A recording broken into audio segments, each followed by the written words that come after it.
છોટાઉદેપુર નગરપાલિકાની કચેરીના અગત્યના જૂના રેકોર્ડ અજાણ્યા લોકો દ્વારા તળાવમાં ફેંકી દેવામાં આવ્યા હોવાની ચોંકાવનારી ઘટના સામે આવી છે. નગરપાલિકાએ આ મામલે તપાસ કરી છે. છોટાઉદેપુરના કુસુમસાગર તળાવ કિનારે આવેલ જૂની નગરપાલિકાની કચેરીમાં અગત્યના ડોક્યુમેન્ટ પોટલા બાંધેલી હાલતમાં રાખવામાં આવ્યા હતા. જોકે આ દસ્તાવેજો કોઈ અજાણી વ્યક્તિ દ્વારા ગઈકાલે તળાવમાં નાખી દેવામાં આવ્યા.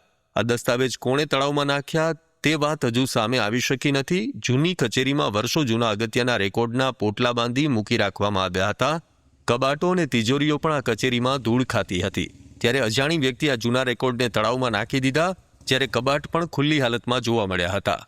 છોટાઉદેપુર નગરપાલિકાની કચેરીનું નવું બિલ્ડિંગ બની જતા સંપૂર્ણ વહીવટ નવા બિલ્ડિંગ દ્વારા કરાય છે, જ્યારે જૂની બિલ્ડિંગ જર્જરિત હાલતમાં છે. આ જૂની બિલ્ડિંગમાં જૂનો સામાન અને જૂના ડોક્યુમેન્ટ પડ્યા હતા, જે કોઈ વ્યક્તિએ કુસુમસાગર તળાવમાં નાખી દીધા છે.